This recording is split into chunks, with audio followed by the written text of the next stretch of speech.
Well, happy Warmies, everybody. It is Wednesday, January the 7th, and the Calgary Flames are getting set to take on the Montreal Canadiens at Le Centre Bell in Montreal. Should be a lot of fun.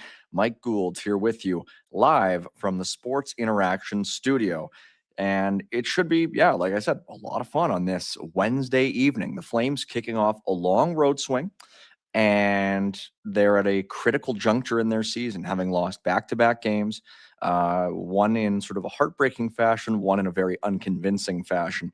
And now we're here. The Calgary Flames kicking off a 5-game road swing where by the time they get back home, maybe their team will look a little bit different.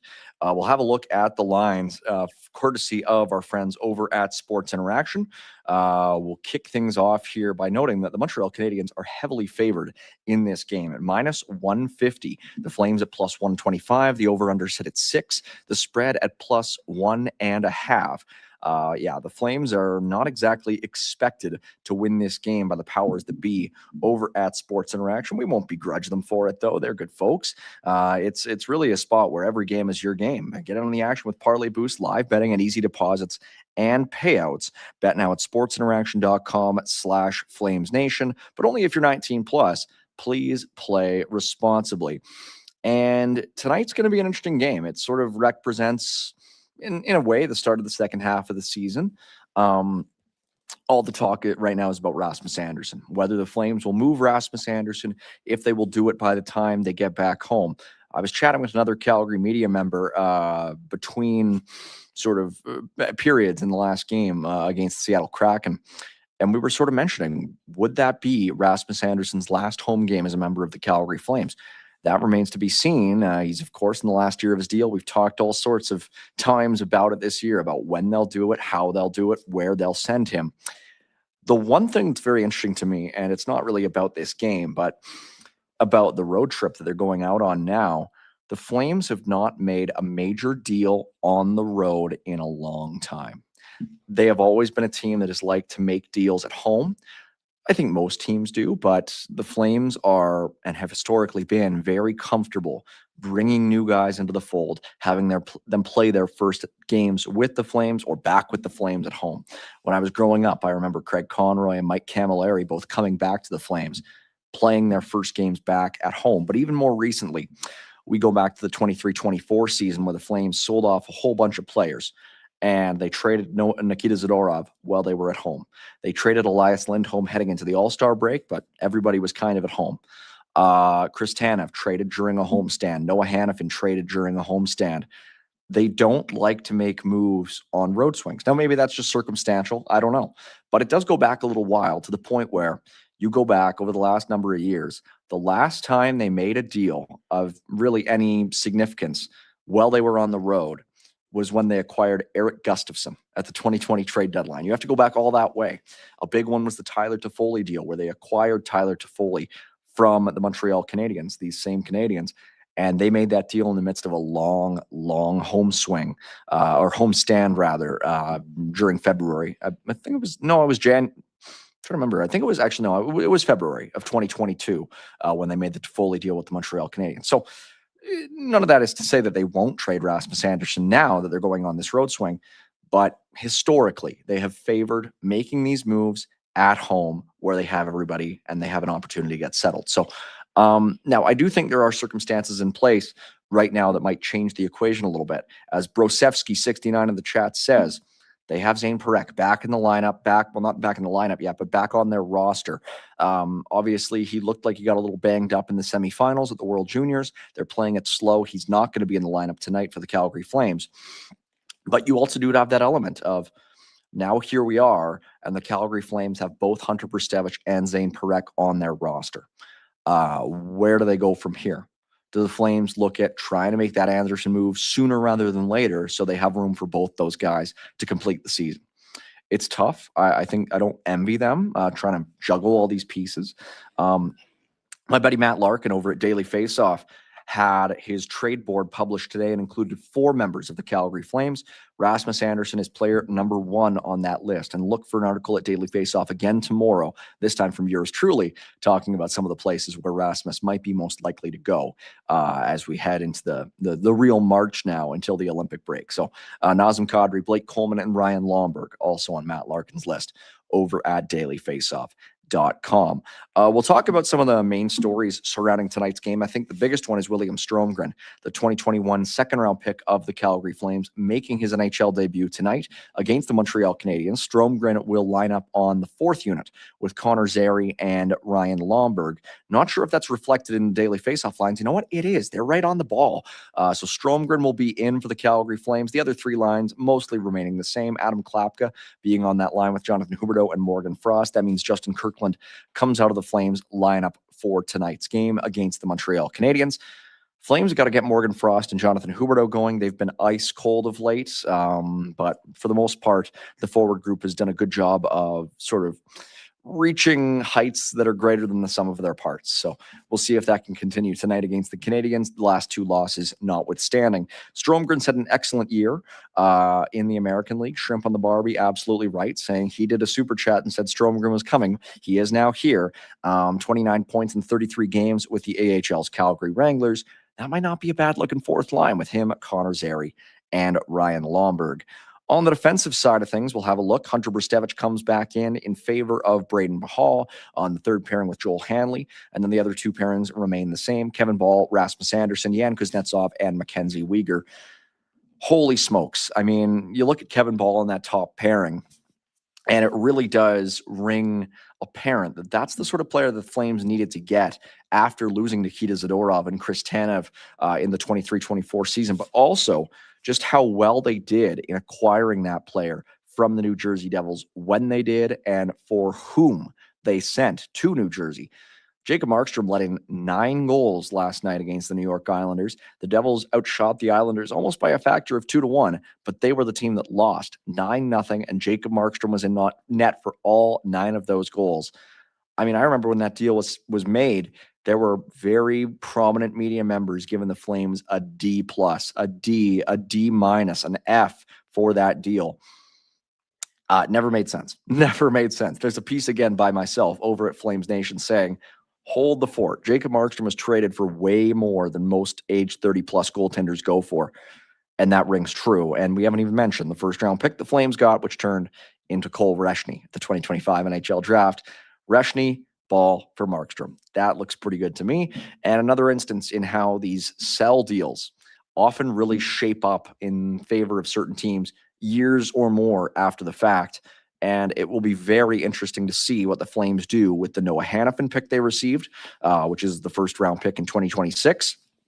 As it stands, the other 2 pieces they have in that deal are both, maybe in the fringes, with Kirill Zarubin being the guy they picked with the 3rd-round pick in that deal, and of course Daniil Miramanov being now with the American Hockey League's Calgary Wranglers. So things will shape out in a certain way for the Calgary Flames, and it's very exciting to see the Jacob Markstrom deal working out for them in a certain way.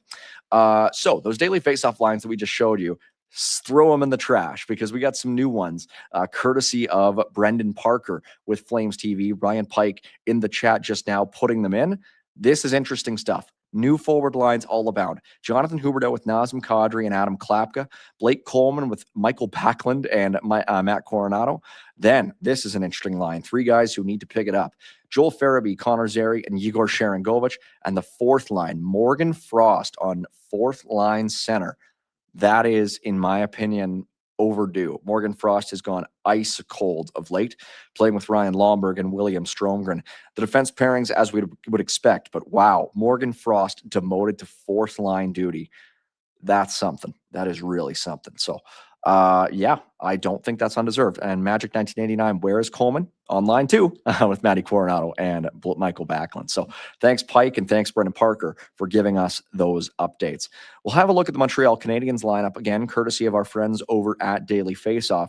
Montreal has been bandied about as a possible trade destination for Nazem Kadri, both by media and fans. And you can kind of see why with this center depth. You can kind of sort of see exactly where he'd slot in and even what jersey number he'd wear, except right now it's being worn by Oliver Kapanen. How good would this Canadiens lineup look if you swapped out Kapanen for Kadri and maybe put Kapanen on the third line in place of Zach Bolduc or something like that, or maybe on the first line in place of Alexandre Texier? It would be a really good-looking group for the Montreal Canadiens. As it stands, still very good. Cole Caulfield, Nick Suzuki with Alexandre Texier, the Frenchman on the top line. Slavkovsky, their first overall pick from 22 with Oliver Kapanen and Ivan Demidov. Third line looking pretty good. Philip Deneau, the old friend, returns, playing with Brendan Gallagher and Zach Bolduc. And the fourth line, a young one, Joe Veleno with Sammy Blais and Owen Beck for the Montreal Canadiens. On the defensive side of things, the Habs looking good pretty well as well. Mikey Matheson with Noah Dobson, Lane Hudson with Alexandre Carrier, and Arbor Jacki with Jaden Struble on the third pairing for Montreal. So we're expecting Jacob Fowler to get the starting goal for the Canadiens tonight. And I didn't mention for the Flames, it should be Dustin Wolf back between the pipes for tonight's game. And it looks like to me that it will be Devin Cooley back between the pipes. Well, not between the pipes, but on the bench for the Calgary Flames in the backup role to Dustin Wolf. So those are some of your lineups, courtesy from the good folks over at Daily Faceoff. And yes, indeed, it will be Jacob Fowler between the pipes for the for the Montreal Canadiens against the Calgary Flames tonight. Fowler's been good as a rookie goaltender with the Canadiens this season. Obviously, he was a very good collegiate goaltender at Boston College. Fowler is 3-2-2 with a .903 save percentage in 7 games with the Habs this year. He was 10-5-0 with a .919 in 15 games with the Laval Rocket to start the season. So very good young goaltender going up against another very good young American goaltender for the Calgary Flames. Good stuff in the chat so far. Calgarian Sam on X asking, do you think the Flames should buy out Jonathan Huberdeau's contract? I don't know. I don't know yet if they should. I think at a certain point, if Huberdeau doesn't, sort of return to a certain level, I think it might be more beneficial to sort of do what Minnesota did and just clean that slate, even if you are saddled with a big cap hit.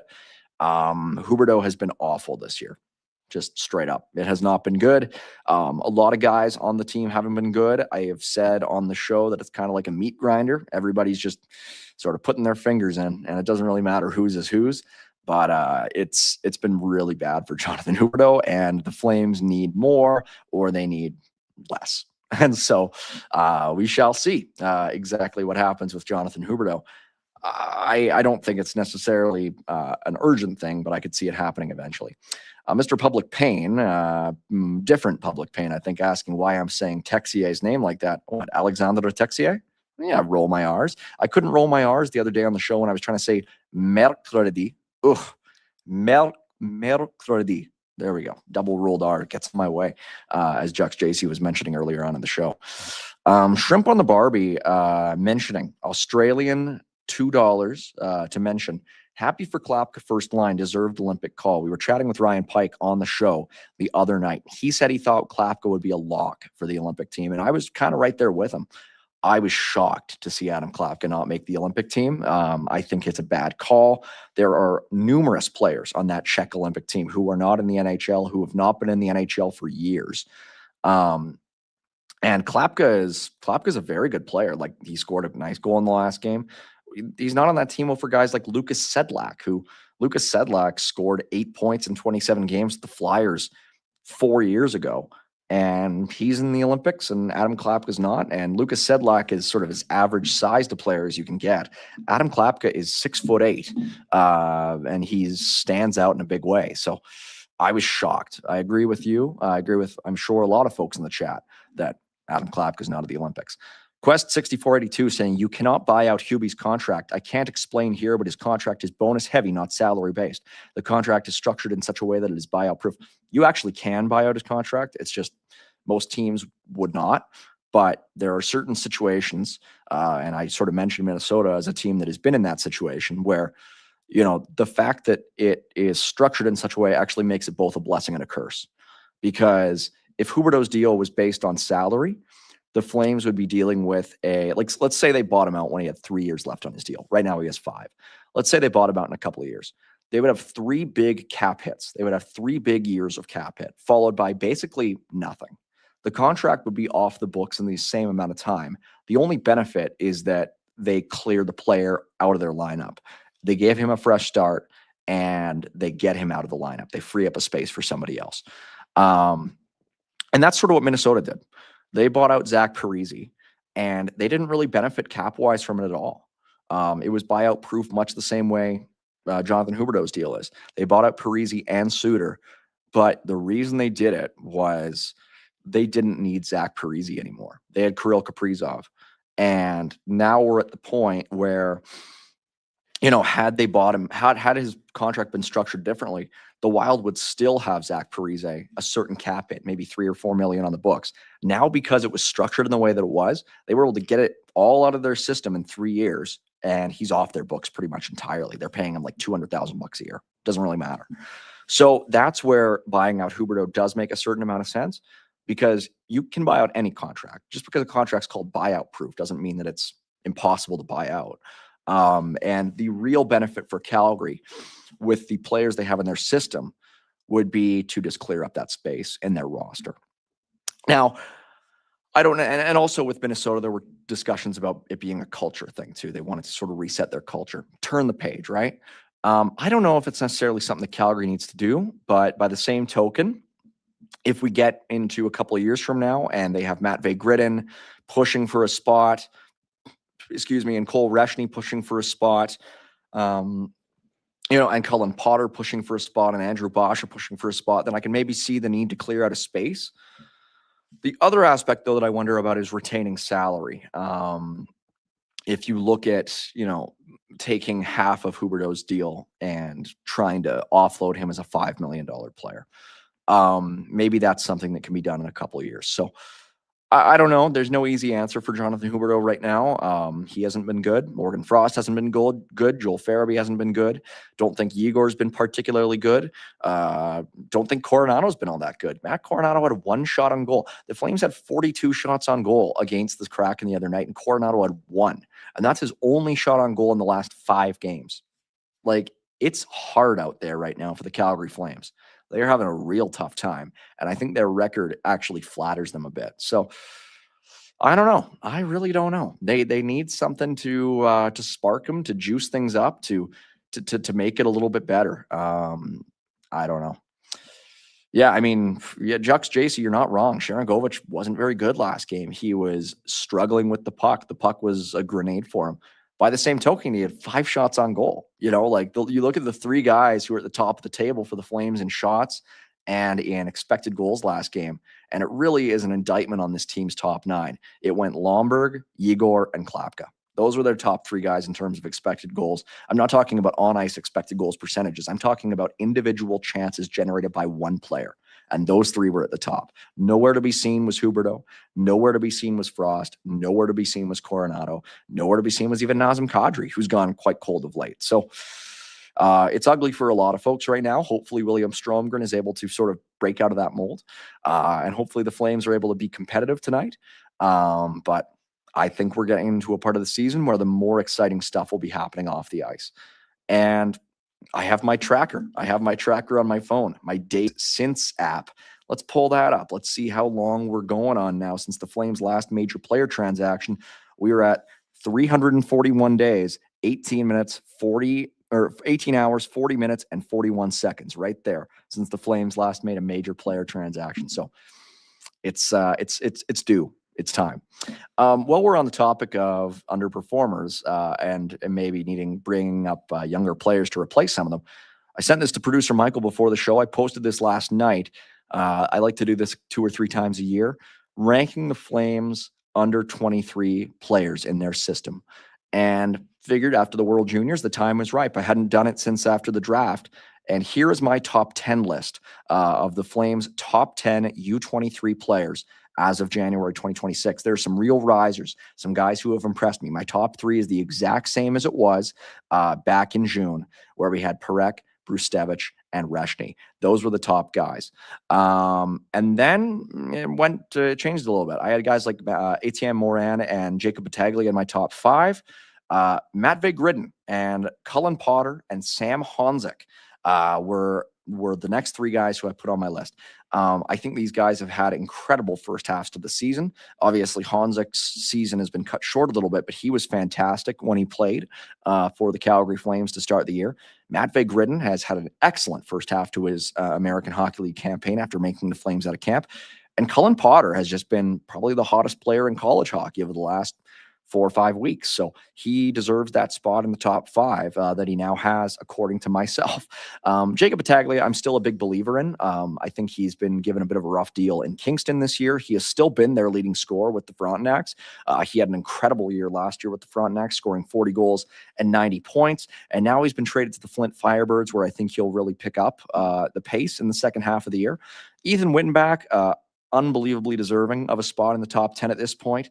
Not ranked by me at all in my top 15 back in June rather, but he has come onto the scene in a big way. One of the better players at Quinnipiac, and if he had a little bit more of a track record, he'd be even higher on this list, I think.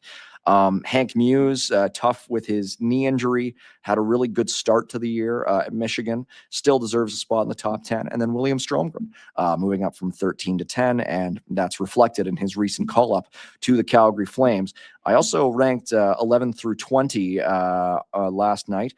Etienne Morin starts off that top or that 11 through 20 range. Had a bit of a slower start to the year with the Rapid City Rush in the ECHL, but he's come up to the Wranglers of late. And Etienne Morin's been playing on the Wranglers' top defensive pairing over the last few weeks, and he's looked really good.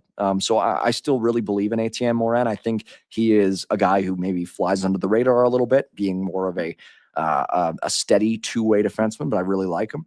Andrew Basha has had a nice little return to the Medicine Hat Tigers. Idar Suniev, I need to see a little bit more from Idar Suniev. He's been okay with the American Hockey League's Calgary Wranglers to start the season. But it just, to me, needs to be a little bit more consistent. Kind of reminds me of when Stromgren first came in with the Wranglers. Suniev at least has scored some goals. You know, Stromgren had a period when he first joined the Wranglers where he was really struggling, and Suniev at least has, you know, shown he can score at the AHL level. I just think he has a little bit more to prove. Like, if you flip a coin between him and Battaglia, I just think Battaglia has a few more tools, whereas Suniev, to me, has more to prove as far as his 200-foot game is concerned. Theo Stocksilius is another guy who's dealt with injuries this season, and, you know, hasn't played for his Swedish club in a while. So, you know, kind of business as usual there. Doesn't really change a whole lot in the rankings. A couple of guys, later picks, who were overage guys when they were picked, who have moved into my list are Eric Jameson and Trevor Hoskin, who have been very good this season in their respective college teams. Eric Jameson at Denver has been fantastic. He was really good with the Everett Silvertips, playing on a pairing with Landon DuPont, and has been way better than advertised with Denver this year.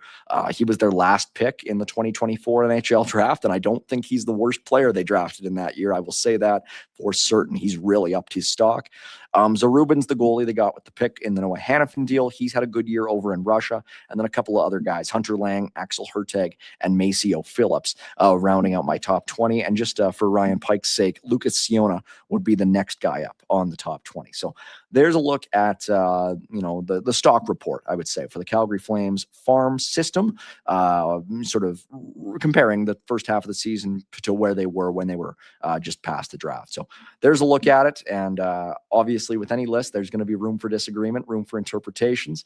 I see Jux JC's stumping for Idar Suniev. I respect it. I think Idar Suniev's a fine prospect. I think he'll be a good player.